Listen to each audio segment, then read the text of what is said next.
My mom was born in Evanston, so I am a second-generation Evanstonian, and I'm actually a third-generation entrepreneur. There's this thing called Maker Studios now, and that's basically the kind of environment that I was raised in. They had so many gadgets, machinery, equipment, that I just watched them make really cool things.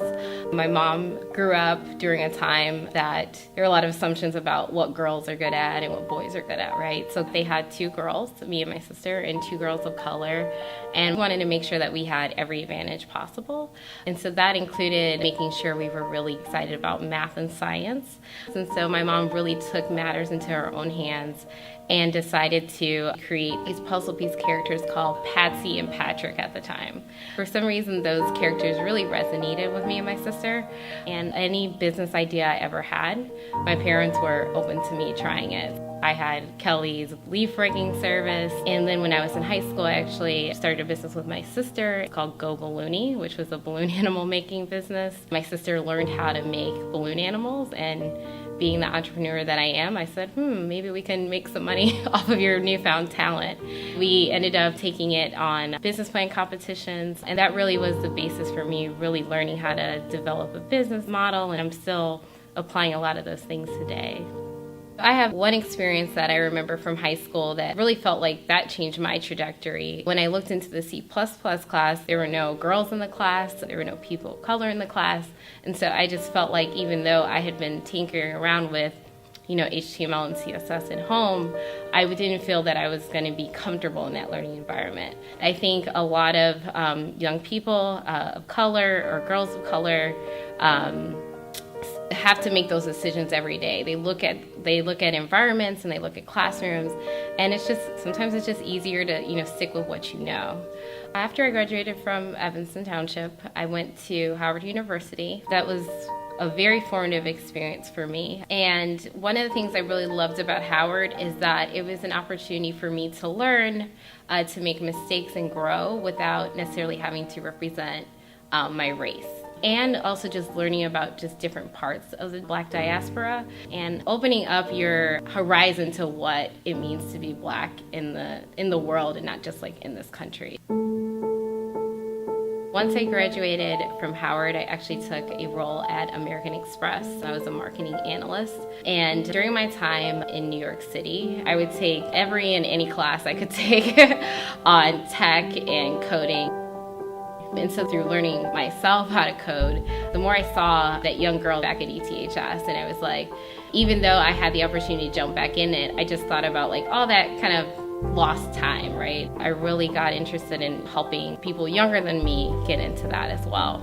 And so I was one of the founding members of the New York chapter of Black Girls Code.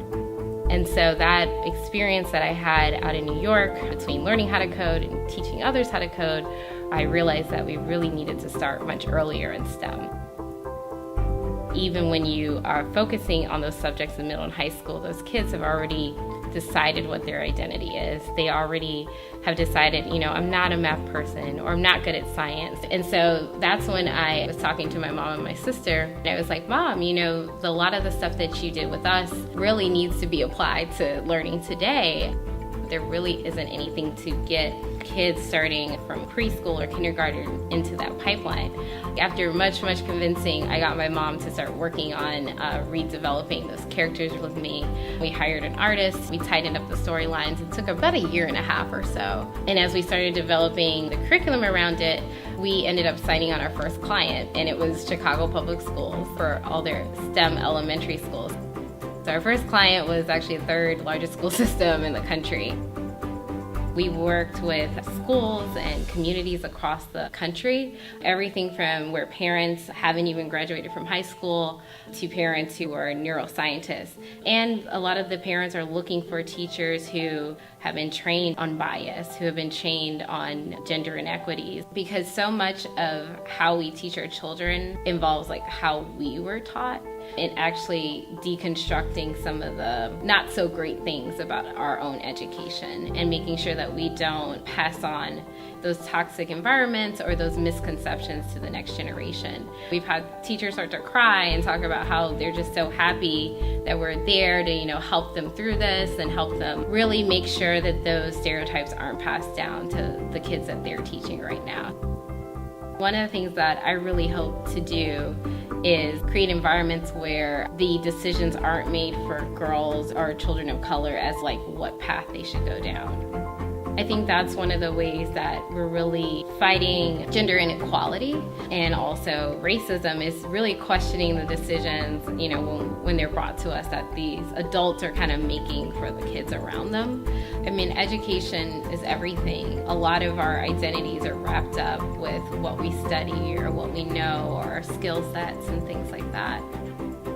I really see it as a way to just change how a whole generation thinks about themselves, how they view the world around them.